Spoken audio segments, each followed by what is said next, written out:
Hello, everyone. Thank you so much for having me. It's very fun to be here. So as they said, my name is Stephen Fluin, and I am a DevRel lead on the Angular team at Google.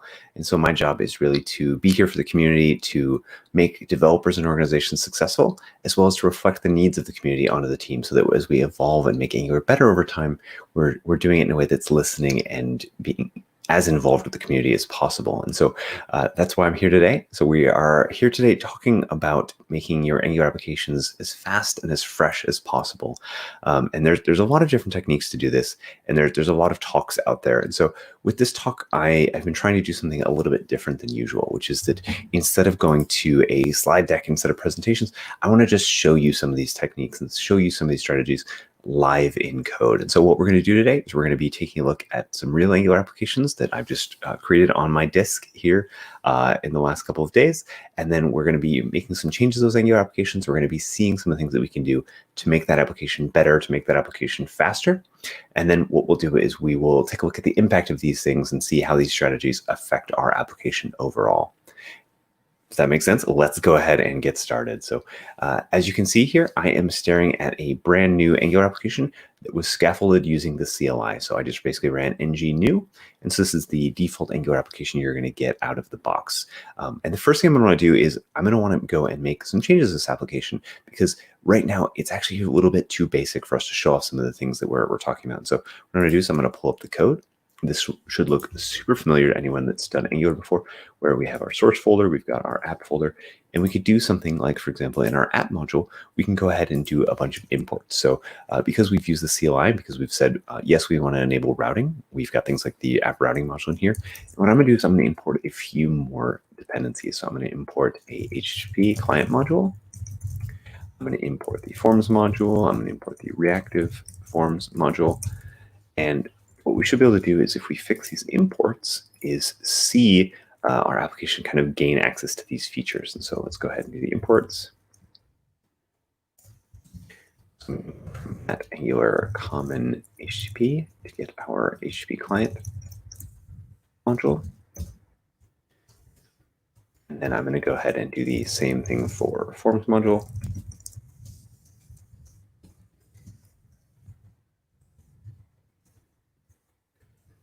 See if we can find the reactive forms module.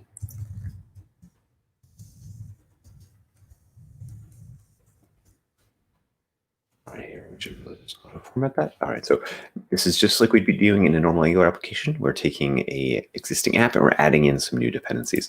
But there's a couple more things that I want to add in. I want to actually use Angular Material a little bit for this demo. And so what I'm going to do is I'm going to opt down into our terminal window here. Let's just make a new window so everything's fresh and clean here. And what I'm going to use is I'm going to use the ng add command to install Angular and Material and configure it for our project. So I'm going to say ng add Angular/material. What this will do is this will go download the Angular Material package from the internet, and it will start setting it up and configuring it for my project. And so when you run ng add, it doesn't just add it as a dependency, it actually executes the schematics in that. So we've got a nice little prompt here asking us what sort of theme we want, asking us if we want to set up the typography styles, asking us if we want to set up browser animations. And so these are all the configuration steps that are necessary if you want to go and do a good job of using something like Angular Material. All right, those packages are installed. And the other thing that I want to do is I'm going to want to, in the background here, I'll just restart our ng serve so that we're serving with the latest dependencies. Now, what I want to do is I want to actually use Angular Material. I want to create some templates that are using some of the components and some of the capabilities of Angular Material. So what I'm going to do is I'm going to say ng generate, and I'm going to use some of the starter components from Angular Material. So this time I'm going to generate at Angular/material. And I'm going to say, please generate a material dashboard component. And we'll just call this component dashboard for lack of a better name. Now what this should do is it should create a dashboard component and then pull in automatically all of the dependencies we need in order to render that component. So if we look in our files tree, we're going to see this new dashboard component. And it's given us this full kind of feature-rich dashboard. And it's also pulled in, as I mentioned, all the modules needed to run that. So if we take a look at the app module, we're going to see we've got mat grid list module, mat card module. So these are all of the Angular Material modules we needed in order to render that component. So let's go ahead and in our app component, actually use this. So we'll just delete all that boilerplate, except the router, and we'll say app dashboard.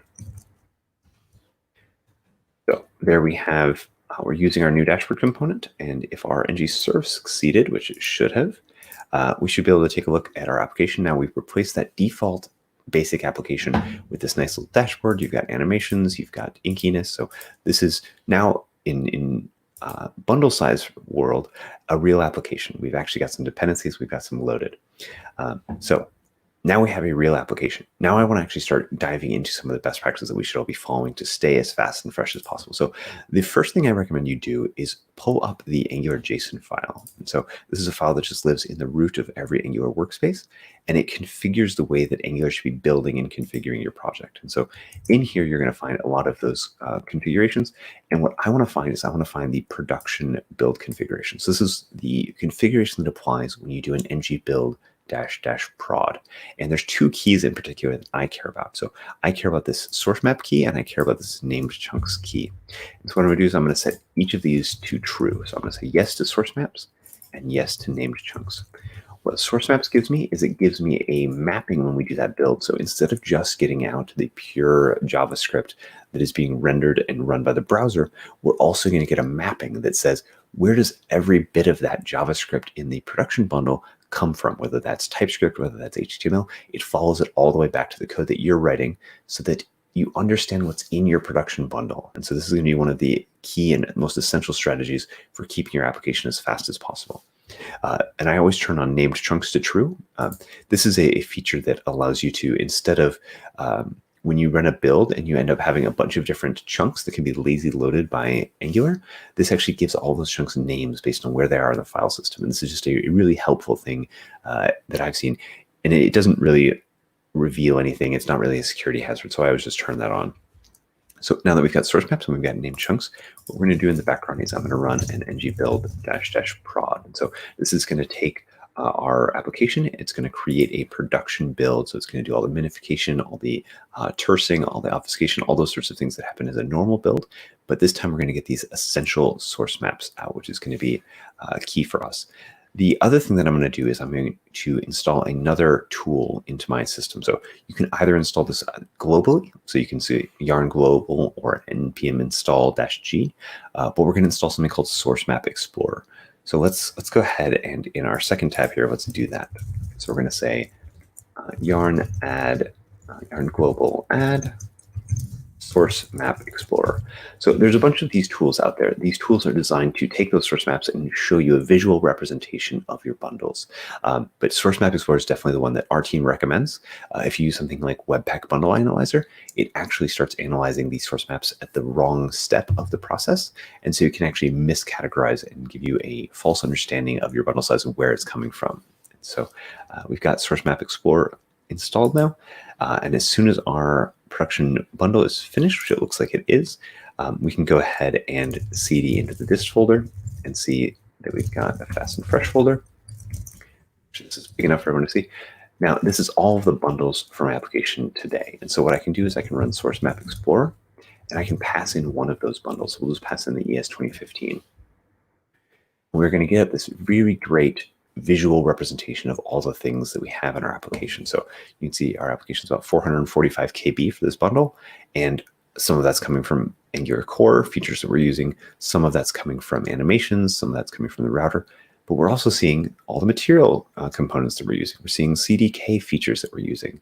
We're seeing RxJS. So you can see and understand the bundle so that you can start making intelligent choices about these things. So for example, if we didn't need any of these material components on our homepage of our application, maybe that's a login page or something, we shouldn't be loading these. And so understanding and managing your bundle is a game where you basically need to continually analyze and monitor the sort of code that you're writing and the code that your build is generating, and then making intelligent decisions about the architecture of your application. So, and the key strategy for doing this is called lazy loading. So oftentimes, maybe we do want all these features whenever we show the dashboard, but we know that we don't always want to show the dashboard to the user. So lazy loading is the key in the feature that we use to take the features that you need and only load them when the user needs them. And you can do all sorts of really sophisticated strategies here where you can preload the features only when you need them, or you can use things like heuristics and say, I think my user is going to click on this, so I'm going to load it, or I'm going to take it out of the critical path by making it a lazy loaded chunk, but then load it as soon as the browser is able to, as soon as it has that free network and CPU space.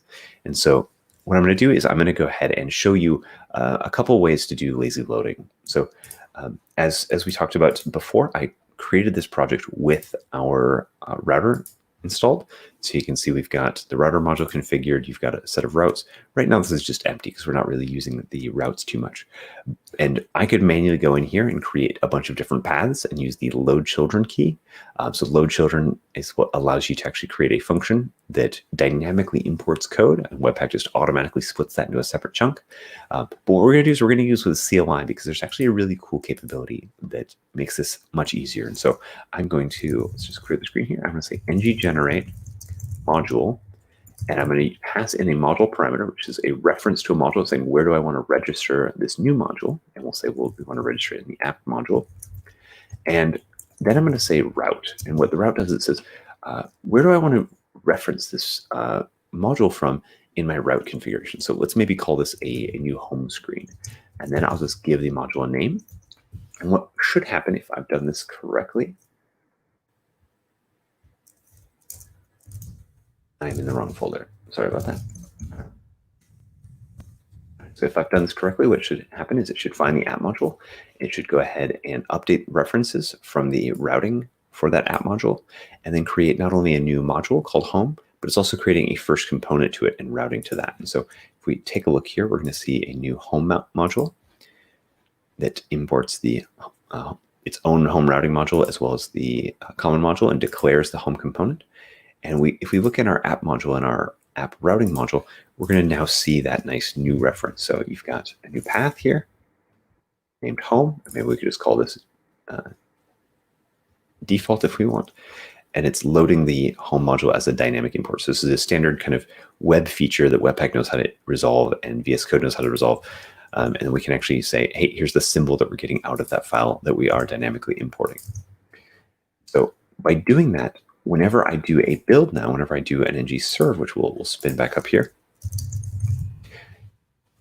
Webpack and the Angular build are going to automatically split that out. And so we're going to not only see a main chunk, but now we're going to see a home module chunk that contains any of the imports that we do here. And so as we start importing and adding more features to our home module, we're only going to be pulling in that code, and we're only going to have to pay for that code when we use it. So you can see here that our home module is, at least in serve mode, very, very small, right? It doesn't have a ton of functions. It doesn't have a lot of features, but we're not making users pay for those features unless the user actually hits that page. The other thing you can do is you can see that we are, we can also try and do this again. We can create another module. So we could say something like ng-generate module, module equals app.module, and route equals about. Try that. And so this is something you should get really used to doing, is every time you have a new set of features, a new set of screens in your application, consider making it a lazy loaded module. There are almost no downsides to doing this, and it just allows you the flexibility to make your application more performant, faster, better for your users in the long run. So I'm also going to do one more thing. And so we're going to actually take a look at another production build. So we're going to run ng-build --prod again. And this time what we're going to do is we're going to run Source Map Explorer on our dist folder.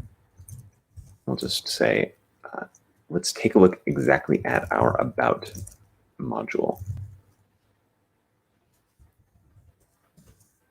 So as soon as that production build is complete, which should be very, very soon here, we should see that we can actually analyze our about module.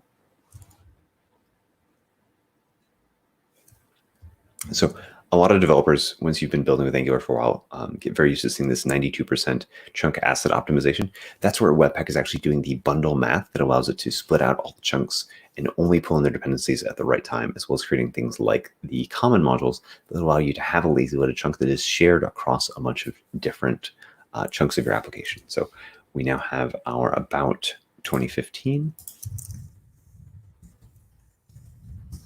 And that should work. All right, so we can see, because we haven't pulled in any code into our about module, this is a very, very small chunk, and it's going to load very, very quickly, which is exactly what we want.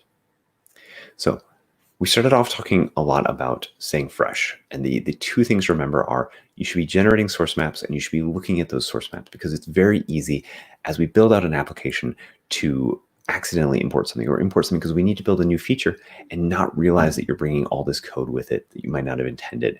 And this is actually something the Chrome team has seen across the board, where they've worked with teams to help them build smaller, faster applications, and they do a really good job at it. But what ends up happening is that over time, as the features get developed, as more dependencies are brought in, teams backslide, and it's not always a conscious process. So Angular actually has something built in that allows us to make this more of a conscious process, and that is in the form of bundle budgets. So if we take a look again at our angular.json file, and we scroll this down a little bit, you're going to see this key called budgets. And so what budgets allow you to do is to actually inform the build what your expectations are around your bundle sizes. And so you can see we have some very, very conservative defaults. So we've got 2 megabytes for a warning, 5 megabytes for an error on the initial bundle, but we recommend you take these down a lot. So maybe even warning at something like 500 kilobytes and maybe erroring at 1 megabyte, or 1 megabyte. There's a bunch of different ways you can do this. You can look at just the initial bundle size. You can look at any script. You can look at all scripts. So just take a look at the CLI and the schema auto-completion for an understanding of kind of all the different options that exist. But by adding these bundle budgets in, instead of just this happening silently and my users starting to suffer, I actually take control as a developer and I say, here are the expectations I have around my bundle.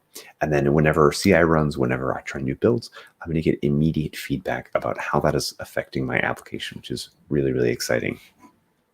All right, so now combining the architectural pattern of lazy loading with a strong understanding of what bundle is actually being generated whenever I build my application, and maintaining and managing that over time with bundles, we've now probably done a very good job of making an application that is fast and fresh, or excuse me, fast, because what you effectively want is you want most of the code that you send down to the user to be executed. Now, you're never going to get to 100% coverage, but you want to try and maximize that number. So all of these strategies are going to allow you to do that, where don't download code that you don't need, because it just creates extra time, it creates extra bandwidth, it creates extra CPU cost, and all these things end up hurting your user experience. The other big thing that you should be doing in order to keep your application as fast as possible is staying up to date. So I've actually done something a little bit sneaky, where I did not build this application with the latest version of Angular. If you take a look at ng version, you can see that we're running Angular version 9, whereas the latest version is version 10. And so we're not actually getting all of the benefits of Angular, because one of the things that Angular does with every release that we do at the major level is we're looking for ways to make your application better, whether that is adding new sophisticated strategies when it comes to doing things like dynamic imports, lazy loading, tree shaking. There's a lot that we can do behind the scenes because we have this opinionated control of the entire stack, where we are the ones bringing in and configuring Webpack. And so we can do more advanced things, like we could switch from Webpack 4 to Webpack 5 when that comes out, if that benefits us. We could add in extra steps, such as adding in a roll-up pass. And so by allowing us to configure that build system for you, you're actually gaining this idea that we can make that better without you having to change a single line of code. And we were super successful at doing this in version 4, version 6, version 7, 8. And so this is something that we do try and put into every single release of Angular. And so the last thing that I want to show you is actually how to update your application, just because it's very, very easy. And we actually see that more than the majority of developers out there, as of the release of every major, are already on the latest. And so that is something really exciting to see, and it's something we want to continue to invest in. One of the ways that we make this happen is we use something called schematics. So as you may know, Google uses Angular quite extensively. And so it's actually up to us on the Angular team, because we live in a mono repository with all these apps that use Angular. We actually have to keep them up to date. So every time we have to push a breaking change to Angular, we have to go and tweak the thousands of applications that are using Angular. And so we could not do this by hand. We have to do this via automation in order to achieve the scale that we have. And so what we do is we actually take those automations and we offer them to the world in the form of these ng update schematics. And so we really love this idea that we can make changes to your project based on our knowledge of the changes we're making to Angular to make your application better and keep it up to date. And so we're going to go ahead and run the ng update command and see some of this in action. So just make sure we're in the right directory. Perfect. So what I'm going to do is I'm going to run ng update, and I'm going to pass it Angular core and Angular CLI. And usually you don't have to specify the version, but there's a small bug introduced in the last few hours. Anytime you want to do ng update in a controlled manner, you can specify the version you actually want to move to. So let's say you're on a version 7 application, you could move to version 8, then 9, then 10, kind of incrementally, and understand what's happening at every step along the way. So if I run this ng update command, we always want to stay clean so that what's happening here is the CLI will error by default if you have a unclean repository, because we want you to be able to analyze and understand the changes that we're making to your project. So let's just go ahead and add this.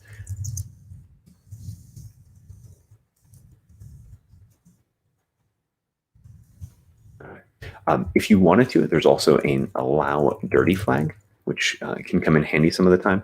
One of the other useful flags that you should be aware of is called force. If you have a peer dependency that is not valid, so let's say you're using a library that says it's not compatible with version 10 of Angular, you can try the -- force flag and see if it works, because sometimes dependencies will have forgotten to update their peer dependency, and this will work just fine. I've seen this in a bunch of different cases, but just beware with what you're doing there, where it will ignore non-matching dependencies. So let's try this one more time and see what error we get. So it's using my package manager of choice, which is in my case is Yarn. It's downloading the latest version of Angular. It's going to go ahead and execute that update schematic. So as I said, it's updating all of the changes that have been made across core and compiler, and then you're going to get this nice little printout of all of the changes that it's making along the way. So we've renamed the browser list to .browserlist.rc. We've updated tslint, and so you can see all of this. And at the very, very end, you should see a kind of full guide to the migration. So you can see we've got an overall guide about the changes that have been made. And if we take a look at our project here, we can actually now step through and see all the changes that were made. So browser list was renamed. The dependencies have added to the package JSON. We've made some configuration changes to the tsconfig. And if I had a richer application with more features, we would see some of these other migrations showing up in that get log. So running ng update is definitely the recommended path. But if you want to really understand a little bit more about some of the things that's going on, there is a really great URL you should take a look at, which is update.angular.io. What update.angular.io does is it gives you this nice little dropdown where, based on the complexity of your application, you can actually see all the things that are happening under the hood. So it says you can see basic is for information that's relevant to all developers. Medium is information relevant to features that are used by about 10%. And advanced is basically every change that we've made to Angular. And so if we take a look at basic, you can see in version 9, you could have been making some changes to your localized function calls. You can see the ng update commands here. You can see browser.rc. And if we switch to advanced, for example, we're going to see all of the changes that are happening under the hood. So even things like forms validation, min length and max length, the way that the validators are being applied are a little bit different. So it's a really kind of comprehensive way of understanding what's happening in Angular without having to go and read the changelog. So you can actually just understand, for my project, based on the features that I'm using and the versions I'm moving between, what are the changes in my application. So with that, we have an application now that is as up-to-date as possible. It's as fast as possible because I've been using all of these advanced strategies. And now I've been successful as a developer. So that is the conclusion of our little talk here. The only other thing that I would possibly point out is we just updated the core and the CLI packages, which are the first ones you should always do. Now you can go back, if this was successful, then you can actually update all of your other dependencies. So in your material, the CDK, any other libraries you've been pulling in. So with those changes, I've now made my application as fast as possible, as fresh as possible, and I'm making sure that I'm delivering the best possible user experiences. Thank you so much, and we will be chatting a little bit in the AMA.